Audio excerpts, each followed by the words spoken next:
Crossing over can be classified into different types depending upon the number of chiasmata and the length of chromosomes. So first we go to the types of crossing over based on the number of chiasmata. So according to the number of chiasmata between the chromatids, there are three types of crossing over. They are single, double and multiple. When there is only one chiasmata involved, it is called as single crossing over. When there are two chiasmata, it is called double crossover. And when there are more than two, then it is called as multiple crossover. The double crossovers are again of three types. They are two-stranded, three-stranded and four-stranded. So we will go to each type. So first one is single crossover. So here you can see a pair of homologous chromosomes which are taking part in crossing over, and you can see that there are two chromatids which are not involved in the process, this one and this one. Whereas these two non-sister chromatids, they cross over with each other and there is only a single chiasmata. There is only a single point of crossover. Such types of crossovers are called as single crossovers. So here you can see an example of a single crossover which gives rise to different types of gametes. So here, this is not involved in crossing over. So this forms a gamete which is of the allelic combination A plus and B plus.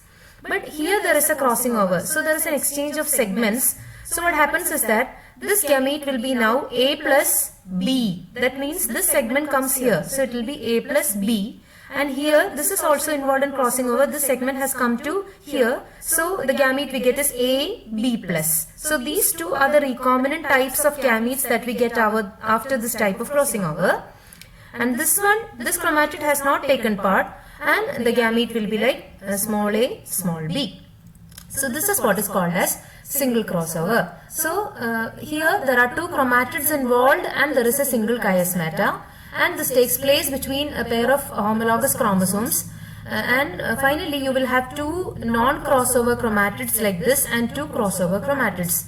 And the gametes which are formed by such type of crossing over are called as single crossover gametes.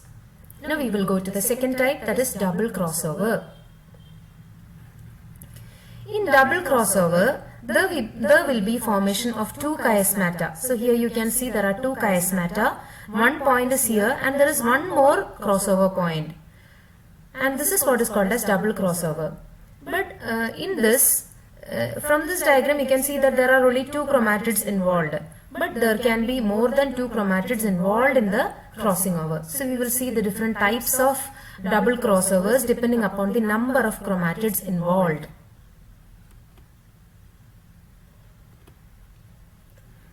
So this is double crossover which is two-stranded.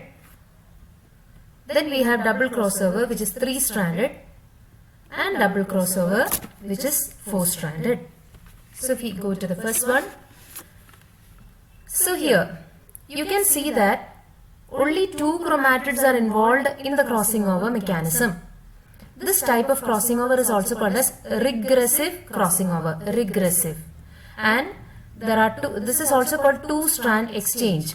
So here we can see what are the chromatids formed, or what is the allelic combination in the gametes. So the first allele will be having this combination, that is capital A, capital B, capital C, like this. The second allele will be having capital A, and this segment has crossed over. So capital A, small b and capital C. So this will be the gamete, because here there is a crossing over that has occurred here, and there is one more crossover which brings back the segment to this combination. So it will be capital A, small b, capital C. So that is the second gamete. Now the third one, this has also involved in crossing over. So this will be having the allelic combination small a, then capital B and then small c. So this will be the third chromatid which we get after crossing over. That will be small a, capital B, small c, like this. Small a, capital B and small c. And here this is the non-crossover chromatid which will give the allelic combination in the gamete small a, small b and small c. So such types of double crossovers in which there are only two strands or two chromatids involved are called as two-stranded double crossovers. Both the chiasma are seen between the same chromatids, and they are also called as reciprocal chiasmata because they are seen between only these two chromatids. That is why they are called as reciprocal. And you are getting two parental chromatids like this. So this is one parental chromatid, this is the other parental chromatid, and two recombinant or non-parental chromatids. Now we go to again double-stranded crossover. Double crossover, which is three-stranded. Why it is called double crossover? Because there are only two chiasmata. There are two chiasmata. That is why it is called as double crossover. Why it is three-stranded? Here you can see. The first chiasmata is formed between this chromatid and this chromatid. They are non-sister chromatids. So the chromatid of this chromosome and the chromatid of this chromosome have undergone crossing over. But here you can see one more crossing over. In this crossing over, the same chromatid of this chromosome has crossed over with the other chromatid, which was not involved in the earlier crossover. So this chromatid has taken part in crossing over with this one as well as this one. That is why there are two chiasmata, and that is why it is called as double crossover. But in the entire process, three strands are involved. This strand, and this. That is why it is called as three-stranded crossover. And now we will examine the various types of gametes that are formed. So here we will take into consideration this particular chromatid.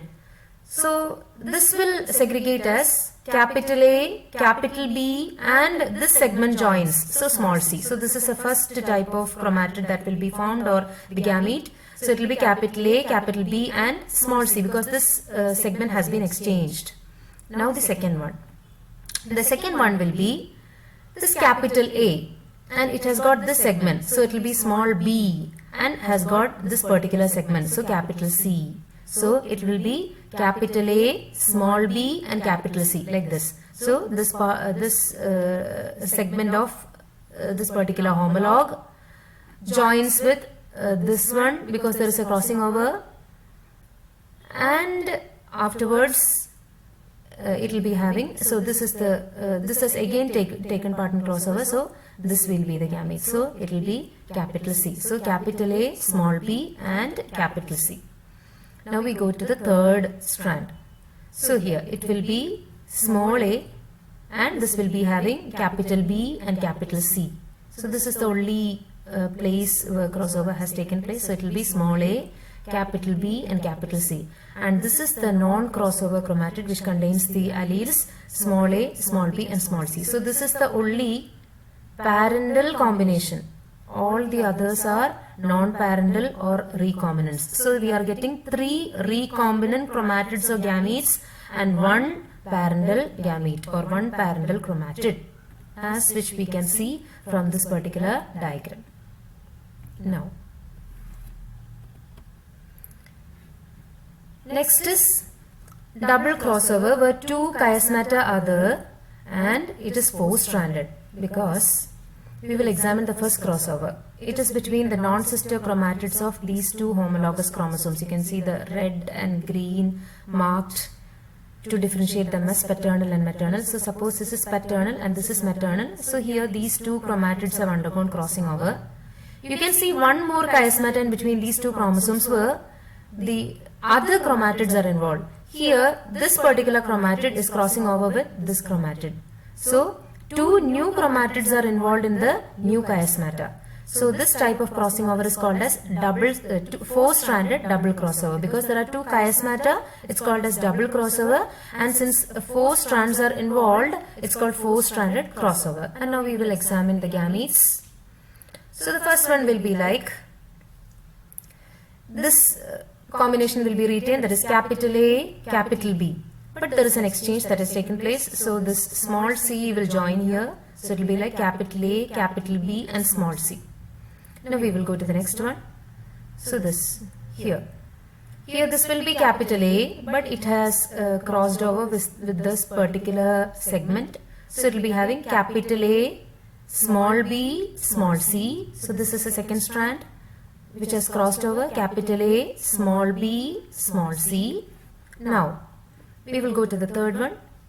this will be small a, which has got this segment now. So it will be small a, capital B and capital C. So this is small a, capital B, capital C. And the last one, this will be small a, small b, but there is an exchange that has taken place here. So it will be small a, small b and capital C. So here you can see that all the four chromatids or all the four gametes formed are recombinant. All are non-parental. So here two chiasmata are formed between two different pairs of chromatids. So these are called as complementary chiasmata. That is why since two different pairs are involved, they are called as complementary chiasmata. So we will go to double crossover, which is two-stranded. It is also called as regressive crossover. Then three-stranded, which is called as progressive crossover, where three chromatids are involved. And the last one, which is called four-stranded or digressive or digressive crossover, since all the four are involved, which produces four recombinant gametes. So here you can also see pictures of two-stranded, three-stranded and four-stranded double crossovers. Now we have unequal crossing over. This is a specialized type of crossing over which is called as unequal crossing over. This was found out by Sturtevant in 1925. This occurs due to the irregular alignment of homologous chromosomes during synapsis. During synapsis, the chromosomes have to align with each other in a parallel manner. That means they have to align properly. But here you can see that one is lying a bit higher than the other. So this is what is called as irregular alignment of homologous chromosomes. So during the process called as synapsis, they have got irregularly aligned. And now we can see what happens. So this is the crossing over point. And this chromatid will be the same because it has not taken part in crossing over. So that will be the allele combination. It will be capital A, B, C, D, E and F. This will also retain the parental allele combination, that is capital A, B, C, D, E and F. So this will be the non-crossover gamete or chromatid. This is the other non-crossover chromatid. Now we will see what happens to these two. So here, this lies a bit up. Okay, so what happens after they cross over with each other, we can see.